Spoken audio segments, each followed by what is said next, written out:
Hi, everyone, and welcome back to another episode here at Catholic Table Talk Podcast. This is the podcast where everything Catholic is on the table. Again, thank you for joining us this week on another brand new episode, episode 81, which is called Embracing and Living the Spiritual Life of like St. Joseph. And we'll get to that in just a moment, but thank you for your continued support on the show. Whether it's word of mouth, your donations, whatever. If you have a show or topic request, please feel free to email us at catholictt@gmail.com. Again, it's catholictt@gmail.com, the official email of Catholic Table Talk. And with that being said, like I said, it's episode 81. I was looking for new and good show topics, and this week we have another guest making his Catholic Table Talk debut at the table. He's the founder of the Fathers of St. Joseph, a great website. Highly check it out if you can.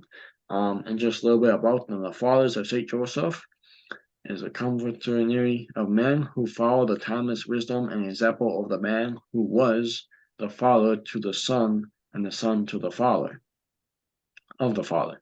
When St. Joseph was with St. Joseph as our leader, each father strives to become as he became, an icon of God the Father, as God the Father entrusted his son to St. Joseph's care.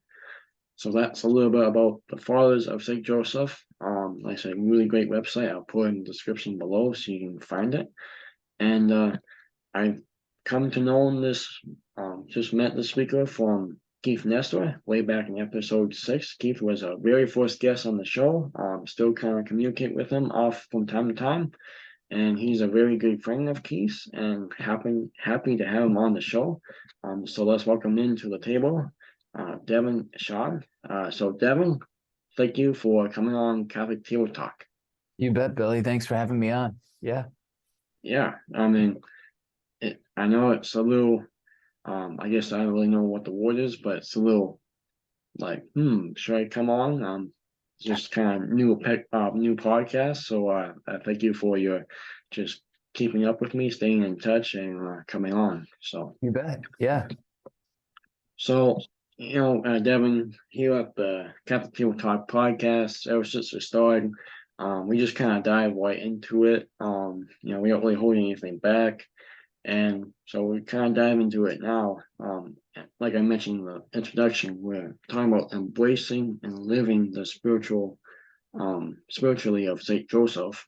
Also, if anyone has more questions about St. Joseph, we do have an episode on him with Joe Wishmeyer from Catholic Answers. That's back in episode 40.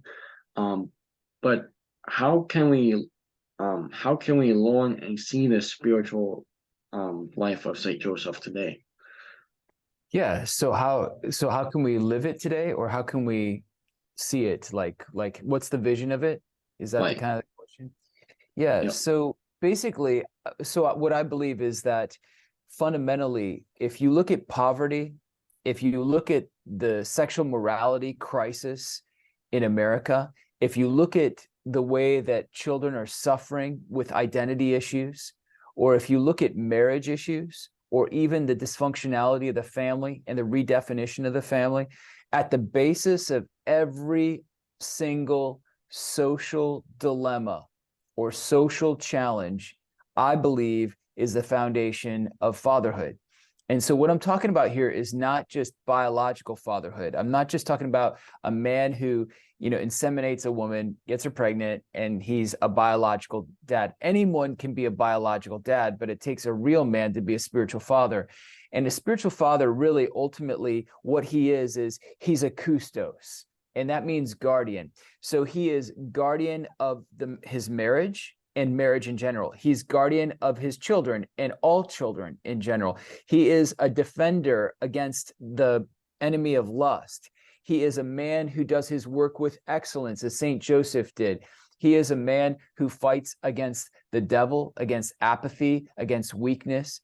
And he's, above all, a son of God, a son who trusts God the Father so much that he's willing to take risks and do incredible things to be a disciple of Jesus Christ, a true brother of Jesus Christ, to take Jesus Christ as his mentor, but then also to be a trusting son of God the Father. That's the basis of everything. So I think that what's going on here is there's a problem. And the problem is that as soon as you say fatherhood, guys say boring, or I got that handled, my kids are doing fine, or I failed at that. I'm older now, I can't do that. But the deal is that fatherhood is so much bigger than just that. Fatherhood is becoming a man in the image of Saint Joseph. And what was Saint Joseph? Saint Joseph was a man who embraced silence. That's Saint Joseph's first pillar. He had a huge dilemma with Mary, discovered her pregnant without his cooperation. The first thing Joseph did is he entered the silence before God. He had a great prayer life, a deep interior prayer life. He didn't speak with a lot of words, but he knew that God was his God, and he trusted God, and he presented his dilemmas to God. Second is that Joseph embraced woman. He overcame lust in the heart. He learned what it meant to love altruistically, how to lay down his life for the sake of his bride, Mary. In a sense, he fulfills the perfect definition of love, which is to will the good of another. And so Joseph embraces woman properly, without selfish gratification. So that's his second pillar. He embraces woman. And then the third pillar of St. Joseph's spirituality is that he embraces the child Jesus, the product of his marriage, so to speak. And so Joseph becomes a father to a child that wasn't biologically his own. And so he assumes the role of being an icon of God the Father, a living, breathing symbol of God the Father to Jesus Christ. I mean, that's a huge mission, but he becomes the face of the Father that Jesus can or can't see, but he becomes the voice of the Father to Jesus. He becomes the touch, the human touch of the Father to Jesus. And then lastly, Joseph assumes his spiritual authority. If you notice in the scriptures, after the Annunciation, all the divine directives given to the Holy Family were given to Saint Joseph, not Mary, at least the ones that are recorded. And what this means is that God is establishing Saint Joseph's authority over the Holy Family. And if a man is placed over authority of two of the holiest people that have ever lived on this earth, Jesus and Mary, that means that every man, every father is called to claim, reclaim, live, and embrace his charitable authority, the authority to lead by loving and loving by leading. And so this affects the church, because the church is comprised of many smaller domestic churches. We tend to look at the churches like the Catholic Church, the St. Peter's, the Dome, the Pope. Well, right. It's a living institution comprised of many, many millions and billions of members, right? And so, but that's comprised of families, marriages. And so the more that these families are truly like the Holy Family, living the Trinitarian love, self-giving love, the more that the Catholic Church becomes on fire. And the more that the Catholic Church becomes on fire, that the more the world is converted. So what I see today is that there's a massive absence in men being real men. I think that men look at fatherhood as boring and dull and banal, and they want to be out there hitting it in the world, hitting it big, working on their health, working on how to be a better fighter, how to actually, enhance their hobbies or whatever it is, but anything but doing the hard work of developing the relationships in the family, especially the relationship with the Lord. So I think we've got a problem. And I think the fatherhood crisis is at the fundamental kind of foundation of why everything is unraveling right now. I mean, I was gonna actually kind of ask that question, but you got to it. So, but yeah, I mean, I totally agree. Like, I mean, there's so much evidence that and surveys that point to if you don't have if the father isn't, for like spiritually and everything, the children will not grow up in the church. They grow up to be more violent, more not in the faith. So it's yeah, yes, fatherhood should not be taken lightly, because without a good father, the next generation will, like you said, I mean, it's all messed up and it's more violent and stuff. So I guess I'll just kind of throw this question out there for you. Just kind of a pop-up question for you, Devin. Like, how do you think we got to today's society? Like, I mean, everyone talks about, oh, my dad was great, this and that. And I'm not saying that, I mean, I'm not saying that, a lot of dads were great, but it just seemed like really kind of unraveled and no one was really believing in God. Like how do you think we got to today's society? Is that does fatherhood, the past generation have to deal with that, you think? Or Well, yeah, I think so. That's a great question, first of all, Billy. I think that there's a lot of factors that have played into it.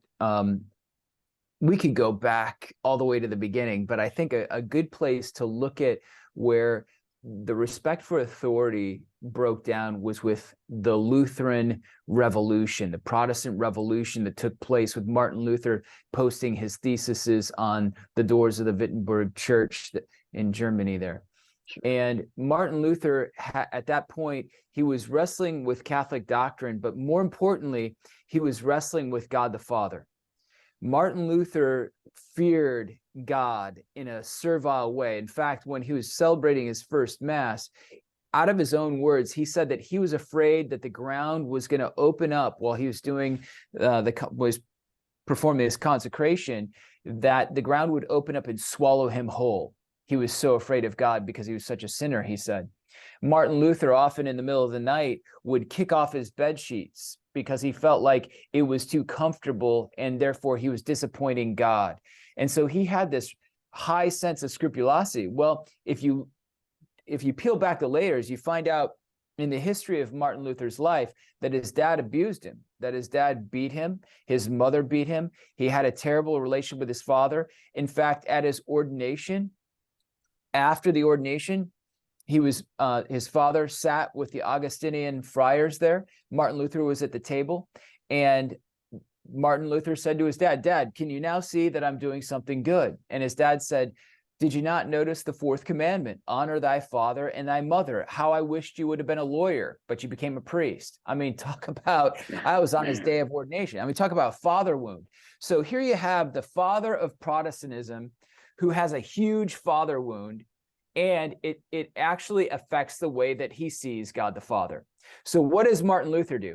Martin Luther, with his life, is rebellious against patriarchal authority, the authority of the church. And then it splinters off into his own rebellion where he wants to be a patriarch. He wants to lead his own church revolution, his religious revolution, but it succeeds for him, but it also fails for him.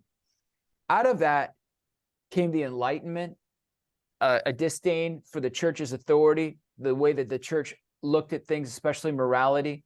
There became a tension between the church and science and religion from secularists. And then this is all snowballing and it's growing. And so there's this anti-authority sentiment in the culture.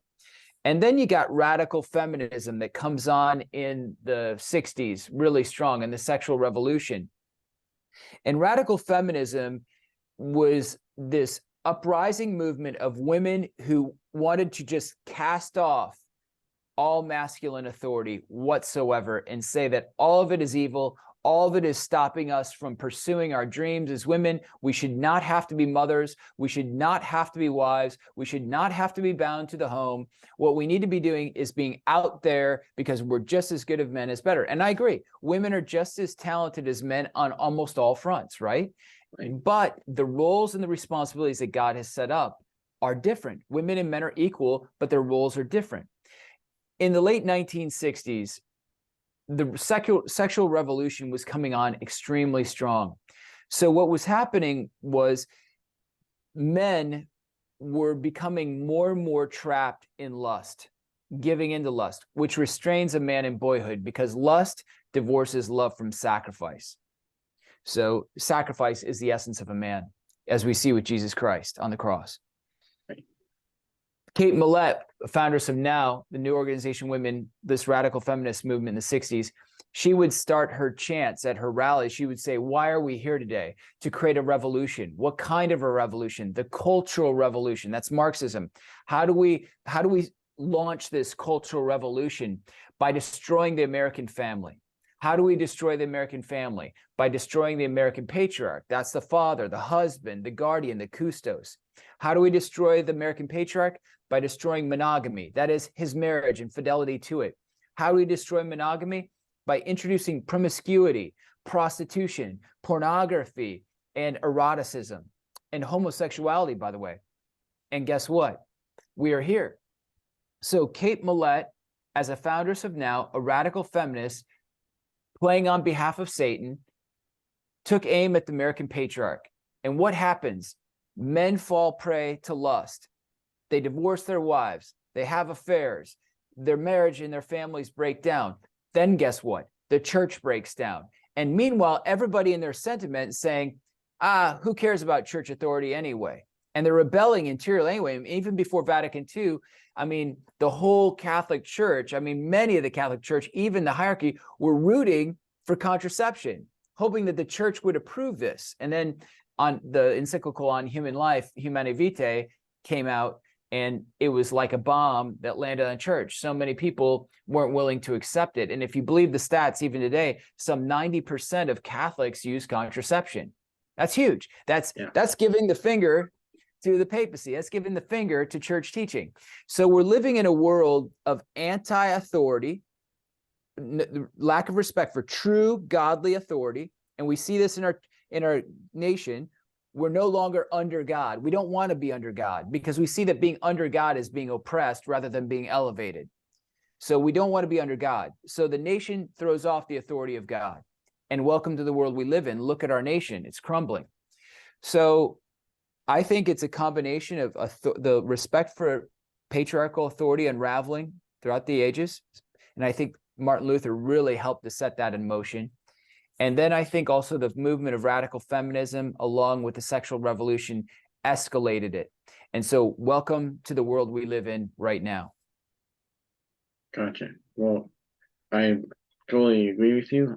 Thank you for that great answer. I know I just kind of threw that in there, but no, I have to agree with you. Just Martin Luther. Yeah, he really started it, and then, like you said, feminism. And just like, I mean, today it's really sad. And a lot of people have just really clung on to that, I guess. That type of stuff. And a lot of people also really view the church literally, and just, I guess, not just the church is separate, but I mean, like, or they view Catholics, I mean, they only think, it's great fathers. Well, I know a lot of great fathers that are in Knights of Columbus. They have men's groups, so there's still lots of good fathers. But as a nation, as a society, we have really crumbled, like you say. So thank you for that answer. Yeah. So, what does it mean to live and embrace? I mean, I know you talk about living it a little bit, but really, I guess, more embracing the spirituality of Saint Joseph. I mean, let's say someone's really struggling in their fatherhood, they're not, I mean, or fatherhood in the marriage. How can they really embrace it and really accept this role of being a true father? Yeah, that's a great question. So, okay, so what I believe is, like, men struggle to figure out how they're to participate. And the reason we struggle to figure out how we're called to participate is because we don't have a plan to participate in. And the reason we don't have a plan is because we ultimately don't have a real purpose. So you look at anything. So like you're like, okay, so let's say you're hungry. Your purpose is to get food, okay? So you have a plan. You make a plan that you're going to go into the kitchen and you're going to make that meal, whatever it's going to consist of. And then to make that meal, you have to participate in it. You start to cook, you prepare your food, all that. Well, I think that men need to know what their purpose is in life. And I think we have ultimately three purposes: to glorify God, to have union and communion with God, and to lead others into that union and communion with God. As a spiritual father, as a custos, as a guardian, a spiritual leader, I am called to glorify God with my life, lead others into that union, and have that union with God. So how do we practically live the spirituality of St. Joseph? I've written extensively on this. I mean, like, literally, I can show you. These are just like some of my books that I've written on this topic. So like, we could talk about this all day long. But I think that just to keep it super simple, the first thing that every one of us as men need to do, that so few men do, even in the Catholic Church, is to have a great prayer life, to pray daily, to actually, because here's what goes on. Most of us pray by saying words, Right. but very few people pray by having a relationship with God, talking with God, talking about your interior struggles, dreams, aspirations, and then waiting on God. And then actually where it gets fundamental is to trusting God. And so I believe that a big part of living out the spirituality of St. Joseph is first to dedicate yourself to having a rich prayer life. And it's going to be difficult. Guys, praying is hard. Bottom line, making sure that you pray daily and hit your prayer times, that's hard. And we fall off the horse and we got to get back on the horse and we got to keep riding and keep trying. And I outline many ways to develop your prayer life, but that is fundamental because I cannot give what I don't have. And so St. Joseph, you look at St. Joseph, when he discovered Mary pregnant, as I said earlier, it says he pondered on these things. And the Greek word for ponder is enthemeame. It comes from that Greek word, the root word thumos. But in this case, enthemeame is the thumos warrior spirit, that masculine spirit that's grieving. And I just ask you right now, have you ever grieved? Have you ever had pain in your life? Have you ever suffered over something or something isn't going your way and you want it to? We all have those times, right? We all have trials and tests and sufferings and setbacks. Well, Joseph takes all that to God and he grieves before God. So the first thing he does is he enters the silence and then he presents his problem to the Lord and then he waits on the Lord. And he keeps doing that. He enters a silence, he presents his grievance to the Lord, he waits on the Lord, and then finally the Lord answers. And the Lord directs St. Joseph and guides him. And the thing is men want direction in their life. Men want to know what God wants them to do with their life. Men want to unlock meaning and power in their life, but few of them will go to the source of that power, which is God. And it's like a quarterback who's, he's running plays of his own. He's not listening to his offensive coach. Right. He keeps doing that. He's not going to win the game. But if he listens to the offensive coach, he'll have a better chance of winning the game. God is our ultimate offensive coach. He knows the field. He knows the opponent, Satan. He knows the plays that need to be run, and he knows the plays that we need to run.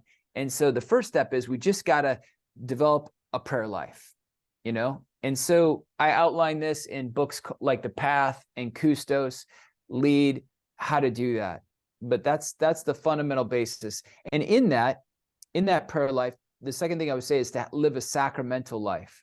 So if I am going to be a real man, I have got to have the real man, the true man, Jesus Christ in me. So I need to go receive Jesus's body and blood as much as possible, the real man in me, so that I can become a real godly man of sacrifice, which brings us to that point. Prayer, to be animated, to be strong, a lot of times needs some form of sacrifice. And I think as men, as spiritual leaders, we need to learn how to sacrifice. And we don't want to, because we're comfort creatures. We love comfort. We love Netflix. We love binge watching. We love alcohol and drugs and porn and all this stuff that we shouldn't love. And I'm not saying that food is bad. I love food and I love bourbon. I love these things and I love intercourse with my wife. They're all good things. However, what we can do is we can live for those comforts in order to numb us to the reality of what God is calling us to do. And I think that that's our culture. So as men, we need to train ourselves in the art of sacrifice. Give up a meal here, wake up a little early there, take a cold shower, pray on your knees, serve your wife, unload the dishwasher, rather than wait for everybody else to do it.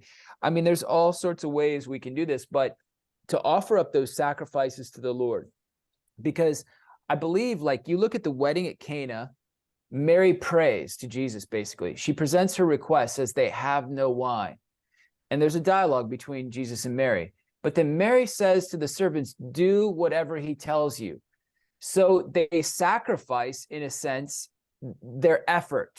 They're filling these jars, which are huge, 20 to 30 gallons. I mean, I try to carry in 4 gallons of milk from the, Right. the car, and Yeah. that's a lot, but 20 to 30 gallons and filling those up with water, that's a sacrifice. And they're sacrificing, they're filling these jars up, and it says they fill them to the brim.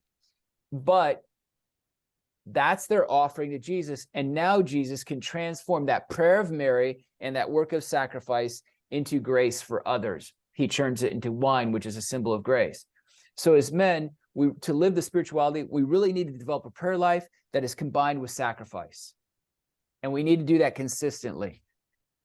So there's so much here, but so Right. basically, to live the spirituality, it begins there, and then we get into how to love your wife, how to defeat lust in the heart, how to live out your spiritual authority, how to become an icon of God the Father.